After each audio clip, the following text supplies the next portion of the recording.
Maya Weston had always lived her life by the rules, quietly, neatly, and with the kind of grace that made people trust her without needing explanations. From her earliest memories, she remembered her grandmother whispering that real love wasn't loud. It was steady, and she believed that with all her heart, especially when, at only 14, she met Ryan Wilder. Ryan had freckles, a lopsided grin, and a way of looking at Maya that made the world seem less overwhelming. Their story didn't begin with fireworks. It began with shared homework, long conversations under autumn trees, and silent support during the hardest moments of teenage life. When Maya's mother died in a car accident during senior year, Ryan was the one who held her hand through the funeral, who sat with her in the quiet, and made coffee at dawn when she couldn't sleep. He never left her side, not once. By the time they were both 25, Ryan was thriving in cybersecurity, and Maya had made a name for herself in product marketing at a mid-sized firm. Their wedding was modest but full of laughter, surrounded by friends who knew every twist in their journey. They bought a townhome in West Ridge and built a world full of soft routines and mutual admiration. Friday nights were for takeout and puzzles, Saturday mornings for farmers markets, and Sunday afternoons spent tangled on the couch watching whatever old movie Maya loved that week. For nearly a decade, their life was a portrait of quiet happiness. But Maya, though she never admitted it aloud, began to feel something different by the time she hit her mid-30s. Not sadness, just a certain dullness, like she was still moving, but nothing inside her danced anymore. She still loved Ryan. How could she not? But love wasn't the problem. It was her.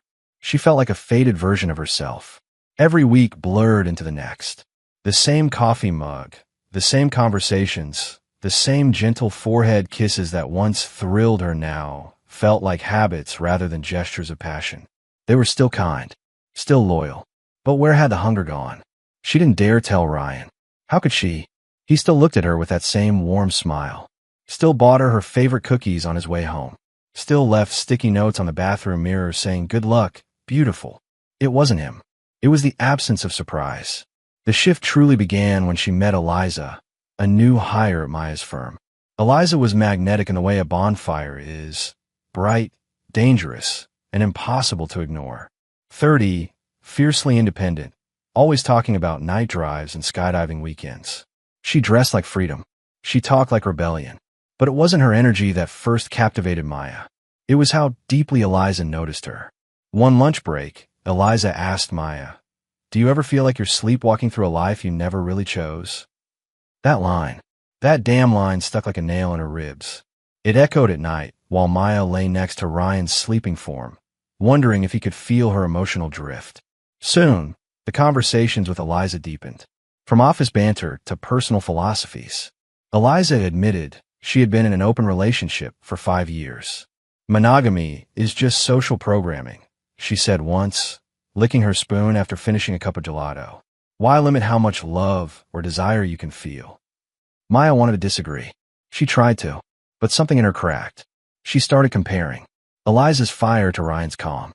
Eliza's kisses, brief and teasing when Maya finally let herself go too far one Friday night, to the long, predictable kisses from her husband. She knew the moment she crossed a line, and she knew she wasn't coming back unchanged.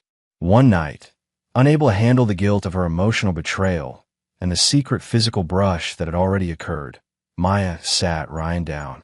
He looked tired that evening, but he still greeted her with a smile, offered her a cup of chamomile, and asked about her day. And she broke him. She told him she wanted to talk about something radical, something modern, something they could try together, so they wouldn't lose their spark. She said the words, "open marriage." The look on Ryan's face was unforgettable. Not rage, not disgust, just quiet devastation. "You mean you already have someone in mind?" he said flatly. Maya tried to deny it. She mentioned Eliza, her ideas, her lifestyle, her freedom.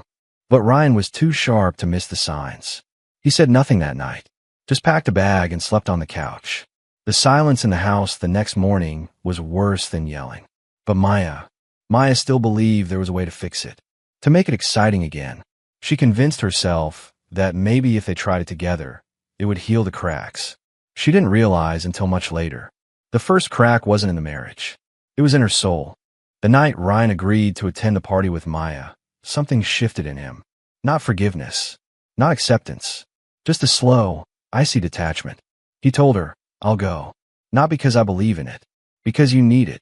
Those words should have warned her. But Maya was too tangled in her own fantasy. The delusion that something new, something bold, could somehow breathe life back into the quiet graveyard of their intimacy.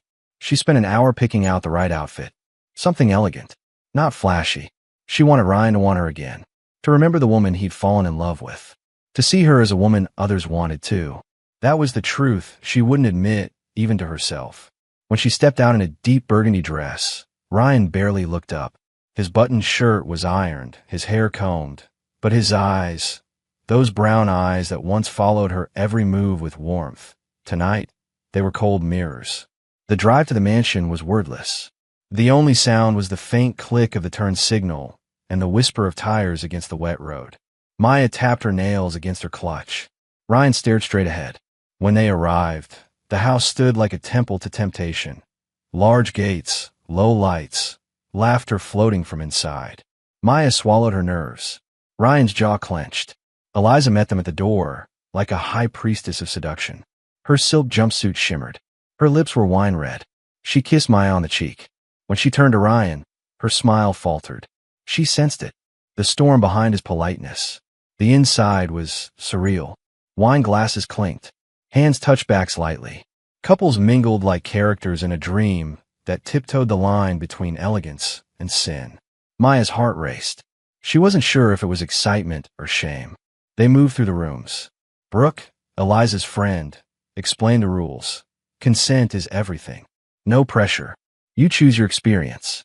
Ryan nodded, said nothing.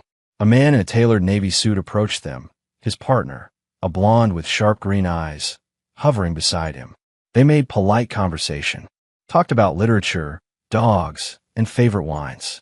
Then, casually, the woman touched Ryan's arm. The man complimented Maya's posture. Something snapped. Ryan's mouth moved, forming careful, restrained replies. But Maya saw the vein in his temple twitch. She pulled him aside to a corner of the room where no one lingered. "You okay?" she asked, voice low. "No," he answered honestly. "I feel like I'm walking through someone else's hallucination. I thought we agreed." "No," he cut her off, eyes now finally blazing. "You agreed. I'm surviving." For a second, she hated herself, but her pride wouldn't let her say it. They stayed another 20 minutes. Maya tried to mingle. Ryan drifted. When she turned around, he was gone. She found him in the car, forehead resting against the steering wheel, breath shallow. He didn't look up as she got in. "I'm sorry," she said. He didn't reply. The ride home was a requiem. When they reached their apartment, he walked in, grabbed his backpack, and started tossing in clothes, socks, underwear, jeans, old hoodies. Maya stood by the door, frozen. "What are you doing?" she whispered. "I'm leaving." "For how long?" "I don't know. Long enough to find myself again." "You said you'd try." "I did. I walked into that house, Maya. I listened to strangers flirt with my wife. I watched you enjoy it. That's not fair." "No. What's not fair is you calling it love when what you really wanted was permission to cheat." Her breath caught. He zipped the bag, swung it over his shoulder, and paused. His eyes finally softened. "I loved you," he said, "but I don't recognize you anymore. And I won't keep shrinking just to fit inside a fantasy you've built on someone else's rules." Then he left, and Maya broke. The apartment was unbearably quiet. She couldn't bring herself to move his mug from the sink. His hoodie still hung on the back of a chair, and every time she walked by it, she wanted to scream. Eliza called the next day. "How'd it go?" "I don't know," Maya muttered. He left. Eliza was quiet for a beat. "Well, that's his journey," she finally said. But the words felt empty. Days passed. Maya tried to focus at work, but even Eliza's laughter sounded hollow now. She drank wine at night, watching old movies that once made her cry. Now they just made her numb. A week later, Ryan came back, but not to stay. He came to say goodbye. They sat at the kitchen table, the same one they'd once used to play cards and laugh over spilled pasta sauce. He said the love was still there, but it was now a source of pain, not peace. He wanted a divorce. Maya didn't argue. She just cried. And when he left again, that time it was for good. But what happened next? That's when the real story began. Ryan had left, but he hadn't disappeared. He was watching and planning. He wasn't a man who screamed. He was a man who studied the battlefield before launching a war. And Maya had no idea what was coming. Ryan didn't go to a friend's house. He didn't check into a hotel or disappear into a haze of sadness like Maya might have imagined. He went to his brother's place in East Elm, a quiet apartment above a garage, filled with just enough distance and silence to think. But Ryan wasn't grieving anymore. He was calculating. For days, he sat at a fold-out desk with his old laptop and spreadsheets. On the surface, he was coding freelance projects, his usual fallback. But beneath that calm digital surface, he was dissecting every part of his life with Maya, quietly, meticulously. Because if Maya had built her fantasy on illusion, Ryan would build something real. And he would make sure she saw it. He never wanted to destroy her, but he wanted her to understand what it felt like to be discarded like a tired piece of furniture in someone else's emotional renovation. He remembered everything. The way her eyes shifted when she talked about Eliza. The tone in her voice when she defended the concept of freedom. The soft guilt she wrapped her betrayal in, hoping it would feel like liberation. He wasn't angry anymore. He was awakened. He opened a private journal app and began typing entries. Not to heal, but to document every shift. He called it the Maya collapse. Each entry detailed a part of their history. The first time she held his hand, their first apartment, her favorite coffee blend, the way her laughter used to erupt during bad movies. And then the changes, the distant smiles, the distracted touches, the absences she disguised as late nights at work. It was all there. Ryan also started reaching out to people, quietly, former friends they'd lost touch with, old colleagues, and eventually, a woman named Natalie, an acquaintance from college who had once asked Maya for freelance marketing advice, but was coldly dismissed. Ryan remembered that conversation clearly. He remembered how Natalie had walked away, humiliated. She was a branding consultant now, working with emotional recovery brands and public storytelling campaigns. When Ryan contacted her, she was intrigued. He didn't give her the whole story, just fragments, just enough. This is about regaining your narrative, Natalie told him. Not revenge, ownership. He nodded. Exactly. But he did want revenge. Only not the kind that burned houses. The kind that rewired hearts. Meanwhile, Maya was unraveling. She stopped going to lunch with Eliza. Her phone buzzed with messages. Eliza's check-ins, suggestive jokes, guilt-laced invitations. But Maya ignored them. Then came the afternoon that ended it all. They were sitting in a corner cafe, the sun streaking through the windows, their lattes untouched. Maya stared at Eliza. Are you ever afraid someone will find out? Eliza arched a brow. About what? Everything. The parties. The lifestyle. Eliza laughed. Please. My fiancé doesn't even know. And he won't. Maya blinked. What? I mean, what he doesn't know won't hurt him. It's not like I'm still going. That was just a phase. Maya's pulse quickened. But you told me.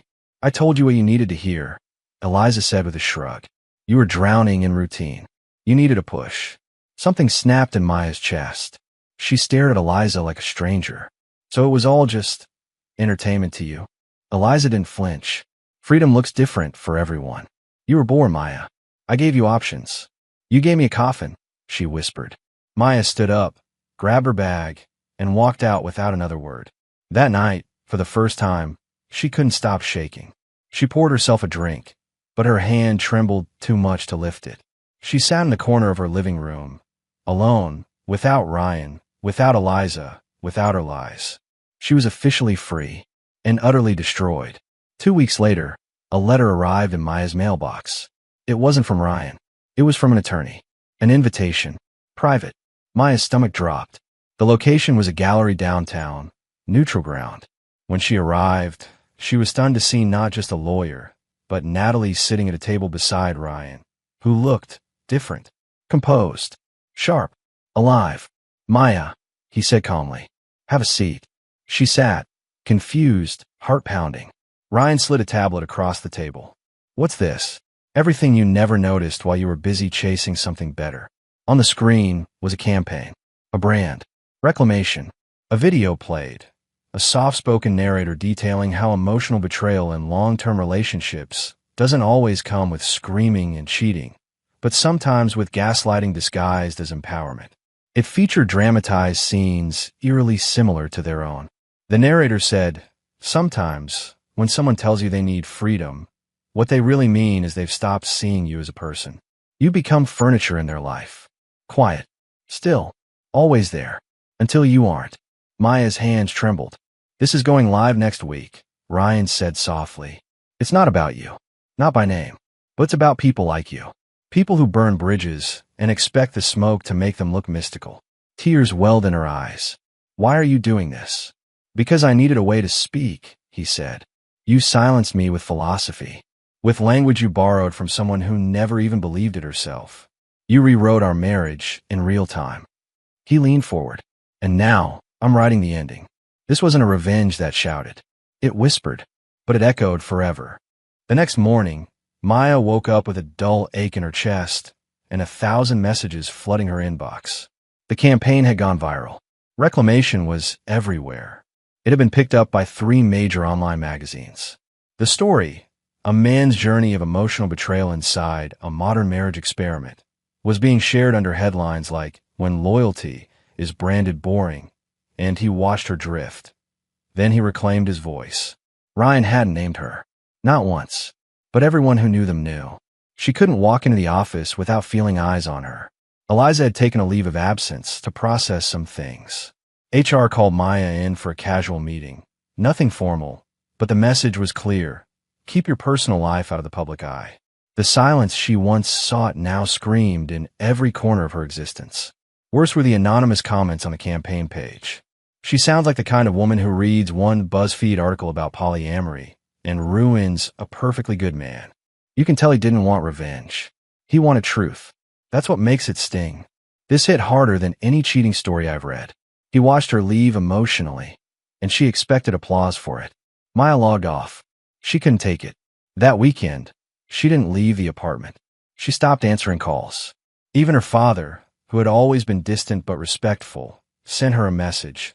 "If you need to talk, I'm here. I saw the video. I'm sorry." She stared at the screen until it dimmed and shut off. The only voice she wanted to silence was her own, the one that had screamed for freedom, not realizing it was asking to be alone. One rainy Monday, Maya walked into a therapy office. A kind woman named Talia greeted her without judgment, offered her tea, and asked her a question that cracked her wide open. "When did you stop believing you deserved to be loved simply and fully?" The tears came before she could even answer. For the next few weeks, therapy became a refuge. Her stories poured out, the routines that began to suffocate, the loneliness that crept in quietly, the admiration she felt for Eliza, and the shame that had infected every corner of her mind. Talia never interrupted. She just asked why, again and again, until Maya couldn't hide behind blame anymore. "I think," Maya whispered once, "I mistook boredom for pain, and I mistook validation for desire." "That's honest," Talia replied gently. "That's where healing begins." Meanwhile, Ryan's life was evolving. Reclamation gained momentum. Natalie scheduled interviews. He was invited onto podcasts, reluctantly, but he went, not because he wanted attention, but because other people, men especially, began to write to him. Hundreds. They told stories about being left behind silently, about being told they were emotionally too stable to be exciting, about being shamed for not growing fast enough when their partners discovered new philosophies of love. Ryan read each one. He responded to most, but he never gloated, never trashed Maya, not once. His revenge was never about making her suffer. It was about making sense of his pain. One night, after an especially powerful podcast aired, he got a message from a stranger that said, "Thank you. You put into words what I never had the courage to say. I thought I was crazy. I thought maybe it really was my fault for not being modern enough." He stared at that message for 10 minutes, and he realized something profound. He was finally free. Back in the apartment Maya once called home, everything had changed. She donated the burgundy dress. She blocked Eliza. She deleted every photo that didn't feel like her. She returned to painting, a passion she'd abandoned years ago when life had become a series of grocery lists and budget spreadsheets. And most importantly, she started writing. It wasn't much. A journal at first, then a blog. Anonymous. Raw. She called it what I missed while trying to be interesting. It didn't go viral, but it healed her. Every post was a confession. Of vanity. Of self-deception. Of how we sometimes chase newness when we're too afraid to repair the old. She wrote about Eliza. About the party. About the way she watched her husband's hands tremble when he drove them home. And one day, weeks later, when she opened her email, there it was. One reply. From Ryan. He didn't say much. I read your last entry. I know it's you. I don't hate you. But I don't miss you. I hope that means we're both healing. Be well. R. Maya cried harder than she had in months. Not because she wanted him back, but because she knew that was the final goodbye. The kind that came without rage. Only truth. Months passed. Maya no longer waited for Ryan's messages. His final email stayed pinned in her inbox, unread again and again, but never deleted. It reminded her of closure, a gentle ending to a life that had already burned quietly to the ground. She moved out of their old apartment. Too many ghosts lived there. She found a smaller place, one with chipped walls and crooked shelves, but it was hers. She chose every piece of furniture with care this time. Nothing borrowed, nothing shared, just hers. She still painted at night, still wrote on her blog, never for attention, only for honesty. And over time, a few women began messaging her. Quietly, privately. Some said they had walked away from stable men chasing fire, only to get burned. Others said they envied her courage, even if they didn't agree. She always replied with the same words. Don't chase freedom that costs you your soul. One Sunday, while browsing a bookstore downtown, she saw Ryan. He was across the room, flipping through a biography. He looked different, cleaner, lighter, like someone who had survived the fire and built something new from the ashes. For a second, she considered walking up, but then she saw the woman beside him. Not flashy, not loud, just present. They looked at each other like they'd built their own language. Ryan laughed quietly, said something, and the woman playfully nudged him with her elbow. Maya turned before he could see her. She didn't cry. She didn't ache. She just smiled, because he was okay, and so was she. Later that night, Maya wrote one last blog post. I loved a man who saw me before I saw myself. I lost him trying to find more. But the truth is, he was always enough. I just wasn't ready to stop searching. I'm not proud of who I was, but I'm proud I changed. I don't know what love looks like for me now, but I know what it doesn't look like, performance. I'm done performing. She hit publish, then closed the laptop, and for the first time in a very long time, she didn't feel broken, just human and free.